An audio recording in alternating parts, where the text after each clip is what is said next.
Imagine marching into war, and never meeting the enemy. No gunfire. No battle. Only cold, endless white land. And silence. Your boots freeze solid overnight. Your fingers turn black. Your rifle burns your skin. Behind you, thousands of Ottoman soldiers collapse into the snow. Not wounded, not defeated, but frozen alive. This is not a legend. This is not propaganda. This really happened. Between 1768 and 1774, an entire imperial army was destroyed, not by Russia, but by winter itself. This is the forgotten disaster that changed the balance of power in Europe. This is the story of the frozen Ottoman army. The Ottoman Empire did not march into this war expecting disaster. It marched in expecting dominance. By 1768, the empire still believed in its old reputation. Unstoppable armies, experienced generals, endless manpower. Russia was rising, yes. But in Istanbul, many still saw the northern frontier as manageable. A border war. A seasonal campaign. Something to be solved quickly, before winter arrived. They were wrong. The decision to advance into the northern steppes was made with maps, not reality.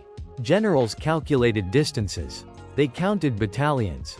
They measured supply wagons. But they underestimated one enemy that never appears on battle plans. Climate. The Ottoman army moved through Moldavia and toward Ukrainian steppe territory. Land with no forests, no villages, no shelter. Just open plains. Perfect terrain for cavalry. Perfect terrain for movement. And the worst possible terrain to survive winter. At first, everything looked normal. Columns of soldiers stretched across the horizon. Flags waving. Drums beating. Officers confident. Supply convoys following behind. But as weeks passed, the weather began to shift. Temperatures dropped suddenly. Rain turned roads into mud. Mud turned into ice. Horses began slipping. Wagons broke down. Food deliveries slowed. Winter arrived early, faster than the army expected. This was the moment where the campaign should have ended. Where retreat should have been ordered. But pride intervened. Commanders feared looking weak. They believed retreat would signal defeat. So they kept marching. Even as frost covered the ground. Even as soldiers began wrapping cloth around their feet because proper winter boots were missing. Even as fires became harder to maintain and wood became impossible to find in the open plains. The Ottoman army was now deep in hostile territory. With supply lines stretched thin. And winter closing in from every direction. What had started as a military campaign was slowly turning into a survival test. Not against Russian soldiers. But against nature itself. And nature was about to show no mercy. Winter did not arrive slowly. It crashed into the Ottoman army like a silent invasion. One morning, soldiers woke up to find their waterskins frozen solid. Bread turned into stone. Leather armor stiffened like wood. Breathing itself became painful. Temperatures dropped far below zero. The wind across the open steppe had nothing to block it. No mountains. No forests. No shelter. Just endless white land and exposure. The first deaths did not happen in battle. They happened at night. Sentries collapsed at their posts. Men fell asleep near weak fires and never woke up. Frostbite spread fast. Toes turned black. Fingers lost feeling. Some soldiers cut off their own boots because frozen leather fused to their skin. The army tried to keep moving. But movement made things worse. Marching through snow exhausted men already starving. Horses collapsed first. Without horses, wagons stopped. Without wagons, food stopped. Without food, discipline collapsed. Soldiers began breaking formation to search for anything edible. Dead horses were butchered on the roadside. Leather straps were boiled. Tree bark was scraped and swallowed. Desperation replaced strategy. Then came the rivers. Frozen on the surface. Deadly underneath. Entire units were ordered to cross ice-covered waterways. The ice cracked. Men fell through with full equipment. Armor dragged them straight to the bottom. No rescue. No time. Just silence under black water. Those who survived crossings arrived soaked and freezing. Wet clothes in sub-zero temperatures meant death within hours. Campfires were no longer enough. Wood was scarce. Smoke gave away positions. And even fire could not fight the wind. Night after night, the army became smaller. Not from enemy attacks. Not from artillery. But from cold claiming bodies one by one.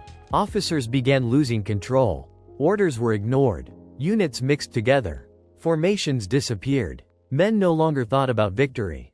They thought about survival. About warmth. About food. About making it through one more night. This was no longer an army. It was a moving refugee column in uniform. And winter was not finished yet. The worst phase was still coming. By the time winter reached its peak, the Ottoman army was no longer an army. It was a moving mass of exhausted men. No clear formations. No proper command structure. No certainty of survival. Officers still shouted orders. But fewer soldiers listened. Discipline, the backbone of any empire, began to collapse. Men stopped marching in lines.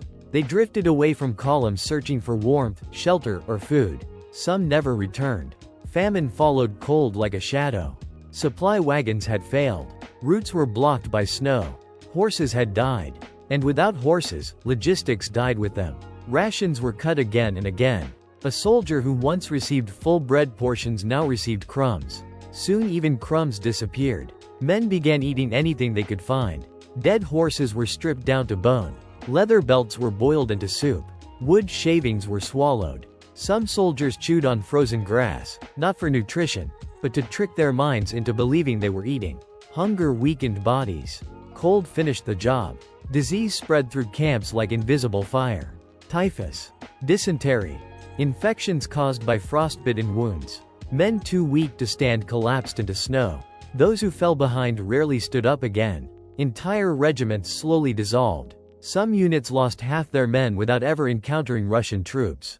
Desertion increased. Small groups abandoned banners and weapons, attempting to reach villages on their own. Many froze on the road. Others were robbed. Some simply vanished into the white landscape, never recorded again. Officers tried restoring order through punishment. Executions were carried out. Whippings continued. But fear of punishment could not defeat hunger or cold. Authority meant nothing when survival was at stake. Even experienced commanders began making desperate decisions. Retreat routes were confused. Units moved in wrong directions. Some marched in circles, unable to recognize landmarks buried under snow. Maps became useless. Roads disappeared. Only instinct remained. Night was the worst enemy. Darkness dropped temperatures even lower. Wind intensified. Campfires became weak orange dots in an ocean of black and white. Soldiers crowded around flames, fighting each other for warmth. Some pushed others aside to get closer to fire. Some collapsed directly into burning embers, too exhausted to react. Every sunrise revealed new frozen corpses scattered around camps. Bodies half covered by snow. Beards frozen solid. Eyes staring upward. Men who had marched proudly under imperial banners now lay nameless in foreign soil. The psychological collapse was just as brutal as the physical one. Hope vanished. Morale disappeared. Rumors spread faster than commands. Some said reinforcements were coming. Others said the empire had abandoned them. Many believed they were already dead, just waiting for their bodies to catch up. Even elite units were not spared. Veteran soldiers. Battle-hardened men. They fell the same way as recruits. Cold made no distinction between rank, between experience, between bravery.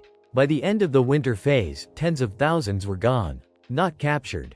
Not defeated in combat. Simply erased. When surviving fragments of the army finally regrouped, commanders could not even calculate accurate losses. Entire rosters were missing. Whole battalions existed only on paper. The Ottoman war machine, once feared across continents, had been broken without a decisive battle. Russia did not need to annihilate the army.